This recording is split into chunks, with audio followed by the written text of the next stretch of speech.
नाज़रीन अस्सलाम वालेकुम। आखिरी प्रोग्राम में हम सवाल पूरा उसका जवाब नहीं रह गया था, मैं फिर से कहता हूँ। और सवाल ये है, क्या हमारी इस्टेब्लिशमेंट और सियासतदान कौम के बारे में सोचते हैं और काम करते हैं या नहीं? अच्छा मैं हाल में आपको जो हमारे बेहतरीन शायर हैं उनकी कुछ सुना के आपसे अर्ज़ करूँ, लेकिन पहले प्लेटो अरस्तु की एक बात करूँ। कमाल, मैं अगर वहाँ होता तो मैं सोक्रेटिस, अरस्तु, सुकरातु, प्लेटो, अफलातू और अरिस्टोटल कहते हैं पैगंबर हैं, और भी हैं। यानी ग्रीक जो ग्रीक पीरियड है, यूनानी पीरियड है, उसे अंग्रेज़ी में कहते हैं हेलेनिस्टिक पीरियड, और जो वहाँ लिखा गया है उसे क्लासिक्स कहते हैं, क्लासिक कहते हैं। जूलियस सीजर, उनके बारे में heroes of nation, Will Durant की किताब वो पढ़ लें, उसमें खामियां भी थी और खूबियां भी थी, लेकिन इंग्लिस्तान फतह कर लिया उसने। इंग्लिस्तान में जो तालाब है नहाने के, वो रोमन्स की वजह से।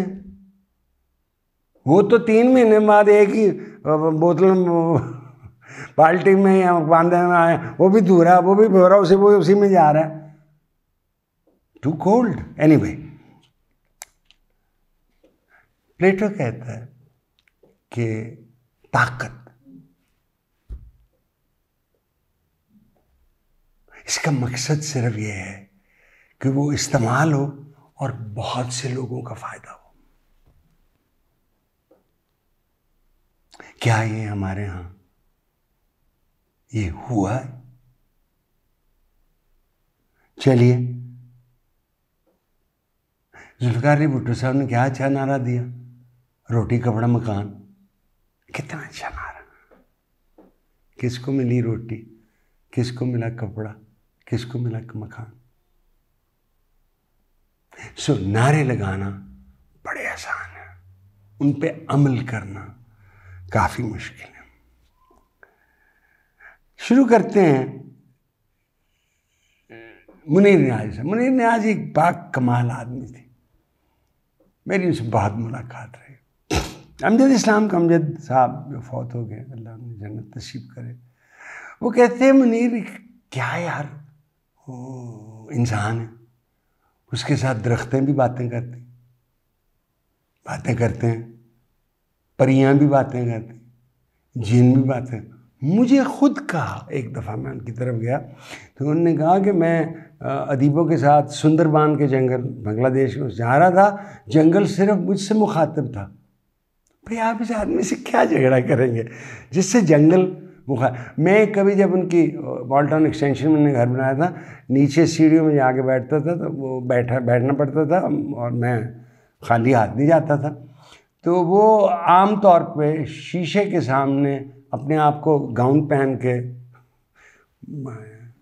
ये कहते हैं, नईम मैं कितना सोना। मैं सर एशिया में आप जैसा मर्द कोई नहीं, मैं शायर कैसा, मैं क्या कोई है ही नहीं आपके मुकाबले। बाकी जो शेर कहते हैं वो कौन है? मैं क्या लोमड़ियाँ। तू ठीक है ना? फैज साहब ने खुद मैंने किया, तू मेरे तो बड़ा शायर है, यानी फैज साहब का बड़ापन देखे, लेकिन ही बस रोमांटिक पोएट। लेकिन उनकी कुछ शायर, इस शेर संग दिल को जला देना चाहिए, फिर उसकी राख को भी उड़ा देना चाहिए। मिलती नहीं पनाह हमें जिस ज़मीन पे, उस ज़मीन पे एक हशर बपा देना चाहिए। एक और नज़म का मैं जो शेर आपको सुनाना चाहता हूँ, आ जाए नहीं पहला सुना मैं सुना। मेरी सारी ज़िंदगी को बेसमर उसने किया, एस्टैब्लिशमेंट। मेरी सारी ज़िंदगी को बेसमर उसने किया, उम्र मेरी थी मगर उसको बसर उसने किया। मैं बहुत कमज़ोर था इस मुल्क में हिजरत के बाद, फिर मुझे इस मुल्क में कमज़ोर तर उसने किया। शहर में वो मोतबर मेरी गवाही से हुआ, फिर उसी शहर में मुझे नामोतबर उसने किया। शहर को बर्बाद करके रख दिया उसने मुनीर, शहर को बर्बाद करके रख दिया उसने मुनीर। शहर पर यह जुल्म मेरे नाम पर उसने किया। आप क्या उनसे क्या झगड़ा करेंगे, ये आपने तय करना। किसने बर्बाद किया, किसने संवारा। जैसे आप अदलिया की पस्ती के बारे में कभी कभी बात करते हैं और उनकी ऊंचाई का आपको याद नहीं रहता, आपने फैसला करना। हबीब जालिब को भी मैं जानता था, मैं समझता था जो भी मैं पैसे कमाता हूँ उन पे हक है उनका, जिस किस्म के वो दबंग इंसान थे। तो जब मैं एक बहुत अमीर आदमी को उनकी नज़म पढ़ते हैं देखा है आइन के बारे में, दीप जिसका जो हल्लाती में जले व्यवसाय में हर मसले तक बड़े मैं नहीं मानता, मैं ये शहबाज शरीफ साहब ने पढ़ी हुई। उसके असल शेर आ गए जो भूल जाते हैं या उनको याद नहीं रहते हैं। फूल बागों में खिलने लगे तुम कहो, चाक सीने के सिलने लगे तुम कहो, जाम रिंदों को मिलने लगे तुम कहो, इस खुले झूठ को जहन की लूट को मैं नहीं मानता, मैं नहीं मानता। तूने बरसों लूटा है, तूने बरसों से लूटा है हमारा सुकू, अब चलेगा ना हम पे तुम्हारा फसू। चारागर गरीबों के बनते हो क्यों, तुम नहीं चारागर, कोई माने मगर मैं नहीं मानता, मैं नहीं मानता। भाई जालिब है, आप कर लें जो मर्जी करें ना। उस्ताद दामन ने भी मार्शल लॉ पे लिखा है। उस्ताद दामन का वो दर्जी थे पेशे के लिहाज से, फैज साहब से बड़ी कुर्बत थी। तो उन्होंने कहा, उन्होंने एक नज़म लिखी दो नज़में लिखी, दो नज़में में आप नज़में तो बहुत लिखी, दामन दे मोती छपी भी हुई अगर आपको शौक हो। मैंने पाकिस्तान दे दो खुदा ला इलाहा ते मार्शल लॉ, एक रहिंदा है अरशां ते, दूजा रहिंदा है फरशां ते, ओहदा नाम है अल्लाह मियाँ, एहदा नाम है जनरल जिया। जा वाह भाई वाह जनरल जिया, कौन कवे तू इत्थों जा। और एक दूसरी जो उनकी नज़म बहुत मशहूर हुई थी, मैंने पढ़ी भी एक दफ़ा, वो भुट्टो साहब के दौर में है और मैं उसको थोड़ा सा बदल के आज आपको कहूँगा। वो जो लाइन बदली है वो आप किताब पढ़ें तो आप निकालें ना, गूगल में जाएँ और जिस जहाँ से जाते हैं निकालें उनके दामन के मोती तो आपको पता है। और वो उनके बारे में जो हुकूमत में होते हैं, खाई जाओ पेट के नहीं खोलना, किसने राज खोलना, खाई जाओ पेट के नहीं खोलना, बिचो बिचो खाई जाओ, उत्तों रौला पाई जाओ। मैं बदल के पढ़ रहा हूँ, बदल के पढ़ रहा हूँ अगली लाइन। पुत्र देवे प्यो नूं, प्यो देवे धी नूं, आपो विच वंडी जाओ तो आपो आपो खाई जाओ। अन्ना मारे अन्नी नूं घसुन वजे थम्मी नूं, जिन्नी तैतों अन्नी पैंदी ओनी अन्नी पाई जाओ। मरी दियां चोटियां ते छुट्टियां गुजार के लोकां नूं कश्मीर वाली पटरो पटड़ी पाई जाओ। ढिड भरो अपने ते इन्हां दी की लोड़ है, ढिड भरो अपने ते इन्हां दी की लोड़ है। लोकां नूं लम्मियां कहानियां सुनाई जाओ। बंद जे शराब की थी कुर्बान जावां बंदिशां ते। भुट्टो साहब ने शराब बंद की थी ना अपने आखिरी इलेक्शन से पहले, ताकि हमें पता लगे कि वो इस्लामी हैं और इस्लामी कदरों को आगे रखते। बंद ये शराब की थी कुर्बान जावां बंदिशां तो, क्या कमाल काम किया। बंद ये शराब की थी कुर्बान जावां बंदिशां, करो करी पेटियां ते पेटियां पहुँचाई जाओ। यानी लोगों के लिए बंद है, हुक्मरानों के लिए बंद नहीं है। वो वैसे ही जो भी बीते थे। भुट्टो साहब के बारे में उन्होंने एक और नज़म लिखी उस वक्त जब फैज़ अहमद फैज़ साहब भुट्टो साहब के एडवाइज़र थे, जब आए हैं भुट्टो साहब, ठीक है। तो भुट्टो साहब शिमले गए थे तो उस पर उस्ताद दामन जो है, और की करी जाना है तू, की करी जाना है, कभी शिमले जाना है, कभी मरी जाना है। भुट्टो साहब ने जाने से पहले मरी में एक कॉन्फ्रेंस कॉल थी, की करी जाना तू, कभी शिमले जाना है, कभी मरी की करी जाना। तड़ा तड़ जाना, तड़ा तूस जाना, जिथे जाना है तू बन के जुलूस जाना, और की करी जाना, की करी जाना, कदी चीन जाना, कदी रूस जाना, कदी बन के अमरीकी जसूस जाना, और की करी जाना, की करी जाना, बाँह टूंगियाँ जाना। भुट्टो साहब को आदत थी, वो तकरीर करते वक्त अपने ये ऐसे ऐसे कर लेते, उल्टा लगा, बाँह टूंगियाँ जाना, कोट लाई जाना, कौम दा तू कड़ी फलूस जाना। देखिए जूस तो मैंने सुना, फलूस मैंने नहीं किया। और तो की करें, जाहिर है इनको जेल जाना पड़ा, ये कौन बर्दाश्त कर सकता है हुक्मरान ऐसी बात। जिनने सवाल पूछा उनके लिए मेरा सवाल है, आप पढ़ के बताएं कायदे आज़म रहमतुल्लाह अलैह ने किस साल कैप पहननी शुरू की थी, जिसको हम जिना कैप कहते हैं, किस साल और क्यों? बताएं ना मुझे, मैं फिर आपका जब बताएंगे मैं आपका यार। मेरी नज़र में, और जो मैंने 2-2.5 आधी किताबें पढ़ी,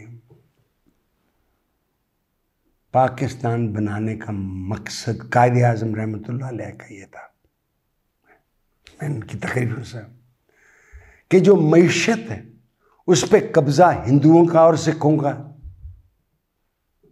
इनका कब्जा रहेगा तो मुसलमान आगे नहीं बढ़ेगा। और उनका ख्याल था कि ये इतनी आबादी इधर से उधर नहीं जाएगी, ये गलत था, ख्याल भी गलत था। फिर आप ये भी ज़हन में रखें कि हमने, मैं शायद पहले भी कह चुका, हमने आज़ादी कोई अल्जीरियंस की तरह फ्रांस से नहीं ली, या वियतनामी से की तरह अमेरिका को नहीं भगाया मार खा खा के। हमें तो एक टेबल पे मेरी, हाँ कलकत्ते में हुई, कलकत्ते में हुई, जहाँ महात्मा गांधी भी गए और हुसैन शहीद सोहरावर्दी भी गए मार कुटाई बंद कराने के लिए। कत्लो गारत हुई है मूवमेंट पे, उधर से इधर आए कत्ल हुए, इधर से उधर गए, हमने लूटे। और मैंने आपको शायद बता दूं कि शहाबनामा में लिखा गया है कि जब वो इधर आए तो यहाँ से पंजाब, लाहौर से और पंजाब से कई लोग हिंदुस्तान गए, पटवारियों से मिलके, नायब तहसीलदारों से मिलके कागज़ बनवाए कि हम ज़मीन छोड़ के जा रहे हैं, और यहाँ के ज़मीनें ले ली। खाई जाओ पेट के न खोलना, बिचो बिचो खाई जाओ, उतो रौला पाई जाओ।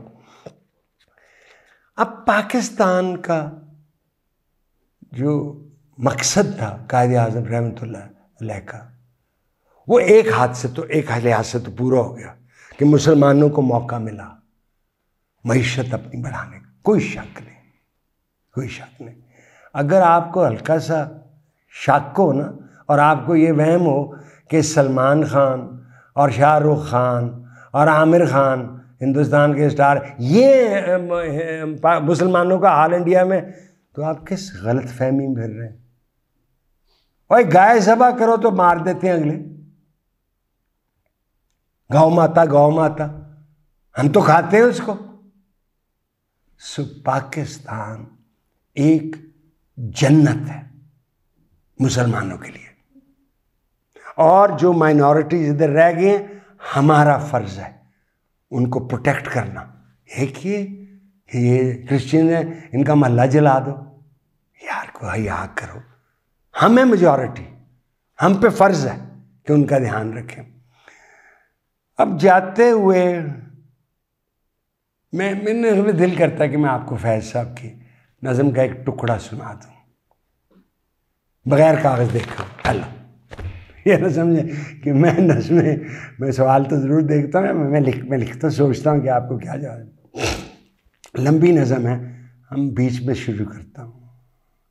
किसी को कुछ भी खबर नहीं है कि दिन ढले शहर से निकलकर किधर को जाने का रुख किया था। वो पाकिस्तान बनाया गया उसे। किसी को कुछ भी खबर नहीं है कि दिन ढले शहर से निकलकर किधर को जाने का रुख किया था। न कोई जादा न कोई मंजिल, किसी मुसाफिर को अब दिमाग सफ़र नहीं है। ये वक्त जंजीर रोज़ शब की कहीं से टूटी हुई कड़ी है, ये मातम वक्त की घड़ी है।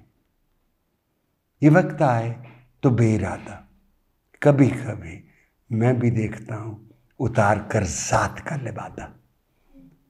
कहीं स्याही मलामतों की, कहीं पे गुलबूटे उल्फतों की, कहीं लकीरें हैं आंसुओं की, कहीं पे खूने जिगर के धब्बे। ये चाक है पंजाए उदू का, ये मोहर है यार मेहरबां की, ये लाल लब है मैवशां के, ये मरहमत शेख बदज़बां की। ये जामा रोज़ब गजीदा मुझे ये पैरहन दरीदा अजीज़ भी नापसंद भी है। कभी ये फरमान जोश वहशत के नोच कर इसको फेंक डालो। पांदे हो जो बनाया जाए, कभी ये फरमान जोश वहशत के नोच कर इसको फेंक डालो। कभी ये इसरार हरफ उल्फत के चूम कर फिर गले लगा लो। और लगाओ ना गले नाल, जो हम भी रहते हैं और जो आप बाहर बैठ के बातें करती हैं जी पाकिस्तान में मार्शल क्यों ला गए, पाकिस्तान के हालात बड़े ख़राब हैं। तो आ ना बाऊ, वापस आओ, हम हैं कि नहीं यहाँ। मेरी बड़ी बहन 69 में सिटीज़न बन गई थी अमेरिका की। मैं ख्वाजा सुल्तान साहब के साथ काम करता था, पैसे पूसे कोई नहीं मिलते, 3 महीने में ग्रीन कार्ड मिलता था। मुझे तो तब ख्वाहिश नहीं थी अमेरिका जाने की।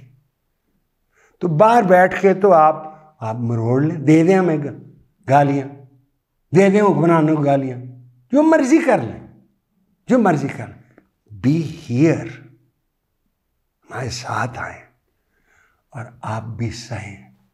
इजाज़त चाहता हूँ। अल्लाह हाफ़िज़।